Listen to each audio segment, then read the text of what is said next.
Salam harmoni, sahabat harmoni, sehat dan produktif untuk kita semua. Seperti saya dengan Salman. Ya, kali ini saya akan menjawab pertanyaan yang sering kali muncul, yang sering kali diutarakan oleh rekan saya atau oleh siapapun yang kadang suka bertanya. Terkait dengan karir mereka, terkait dengan perkembangan hidup mereka, atau juga terkait dengan perkembangan dari anak mereka.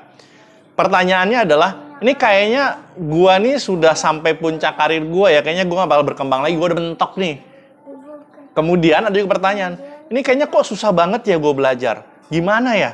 Apakah karena gua udah makin tua? Ataukah karena memang gua nih kayaknya udah gak mampu deh belajar hal yang sama, atau hal yang ini?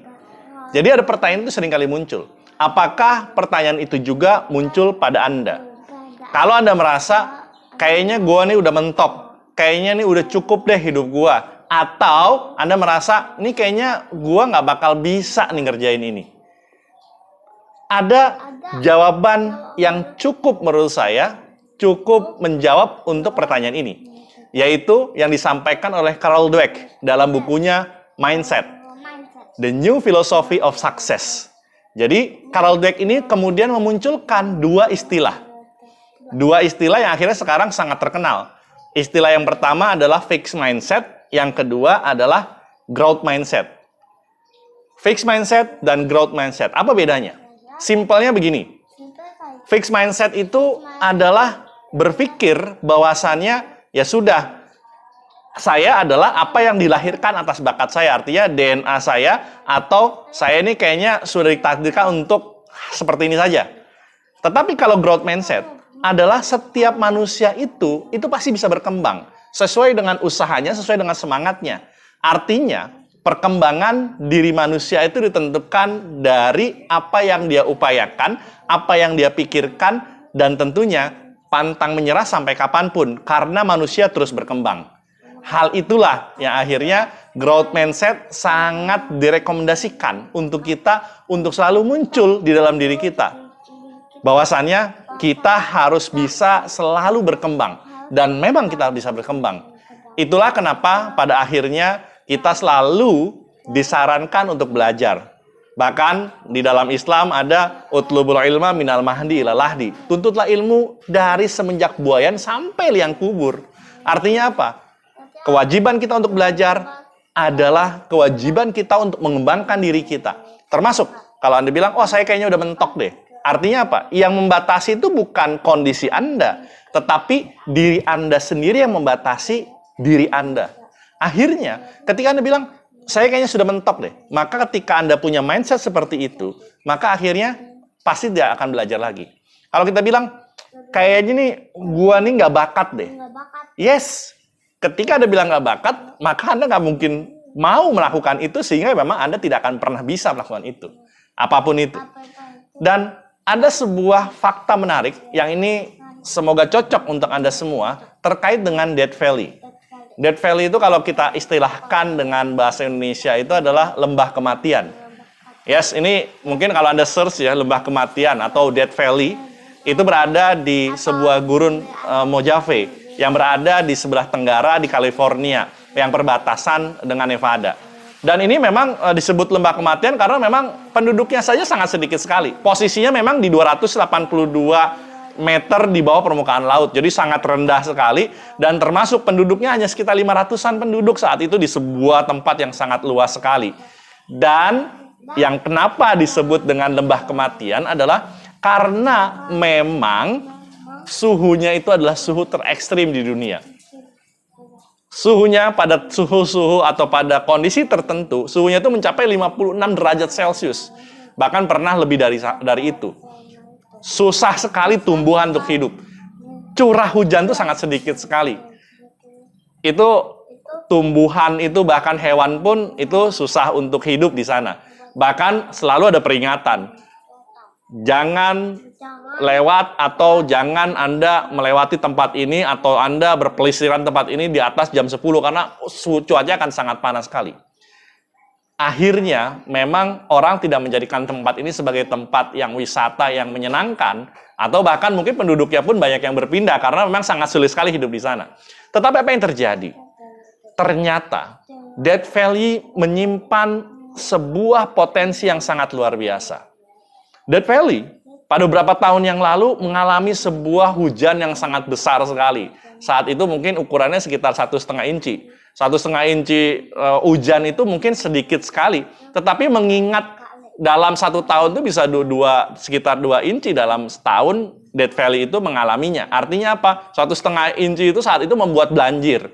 Dan bahkan banjir di Death Valley itu, kalau Anda searching di internet, flood on Death Valley, di sana akan muncul. Ada seorang penduduk di sana yang menggunakan kayak di sana, dan itu adalah benar-benar float. Dan ternyata apa? Di lembah kematian, ketika hujan deras, memang ada banjir. Tetapi apa yang terjadi saat banjir itu? Ketika banjir itu menyelimuti Death Valley, kemudian meresap ke dalam tanah, dan beberapa waktu kemudian akhirnya apa yang terjadi? Tumbuhlah bunga yang sangat banyak sekali di sana.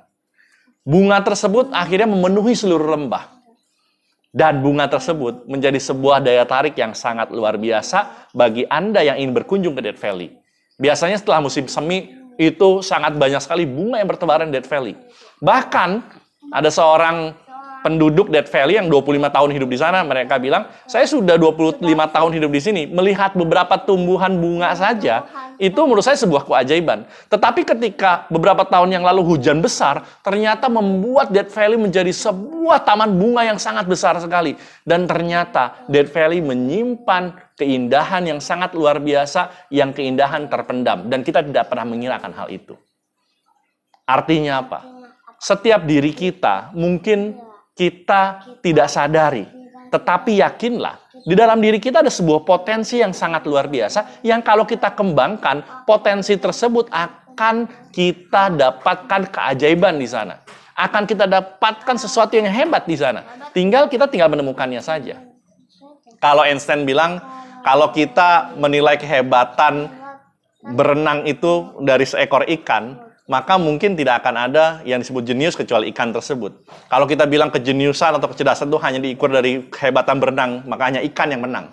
Kalau kehebatan dan kejeniusan dan kehebatan sebuah makhluk dinilai dari terbang, maka burung yang dinilai sebagai yang paling hebat. Tetapi setiap makhluk diciptakan itu memiliki potensinya, dan kita sebagai manusia memiliki potensi yang tidak terhingga, yang bisa kita kembangkan sesuai dengan yang kita inginkan. Kalau kita ingin jadi seorang atlet, Anda ingin menginginkan anak Anda seorang atlet, maka yakinkan mereka mendapatkan pembelajaran, pelatihan sesuai dengan yang mereka perlukan untuk menjadi seorang atlet. Kalau Anda ingin bersepeda, saya suka sekali bersepeda.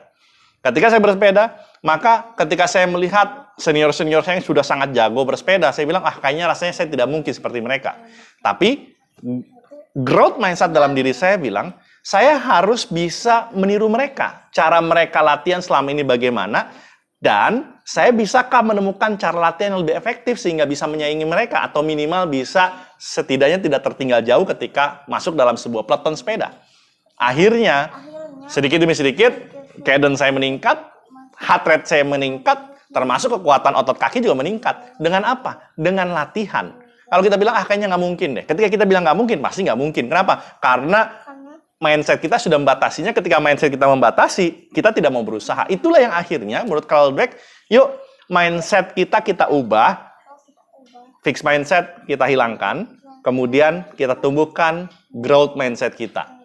Mungkin sakit, yes, Death Valley banjir dulu, baru kemudian tumbuh bunga. Mungkin latihan berat juga sama, capek kita latihan. Tetapi dengan latihan tersebut juga akan luar biasa. Kita dulu ketika masih kecil, Salman misalnya, sebelum bisa berjalan dan bisa berlari, juga sama. Terjatuh berkali-kali ketika latihan berjalan. Tapi sekarang sudah bisa berjalan, bahkan berlari. Dan termasuk Anda pun ketika dulu mau belajar sepeda, mungkin juga seringkali jatuh. Dan kalau Anda ketika jatuh, kemudian Anda menyerah, tidak mau naik sepeda, kapan Anda mau bisa naik sepeda? Dan akhirnya Anda bisa naik sepeda sekarang karena seringkali terjatuh. Dan kita pun hidup seperti sekarang, juga karena mengalami kehidupan sakit. Kita mendapatkan banyak sekali sakit dalam kehidupan kita, tapi akhirnya kita membentuk antibodi kita sendiri, dan akhirnya terbentuklah kita yang lebih kuat ketimbang kita sebelumnya. Termasuk ketika pandemi, kita diberikan vaksin. Vaksin itu adalah sebenarnya penyakit yang dilemahkan. Tetapi karena kita kuat melawannya, akhirnya benar kita menjadi pribadi yang lebih kuat terhadap apapun. Jadi, yuk mari kita kembangkan growth mindset kita. Hidup belum berakhir, hidup masih tetap bisa berkembang, dan sampai kapanpun kita dituntut untuk selalu berkembang, untuk selalu belajar, karena itu bagian dari ibadah kita. Tuntutlah ilmu dari buayan hingga liang lahat nanti.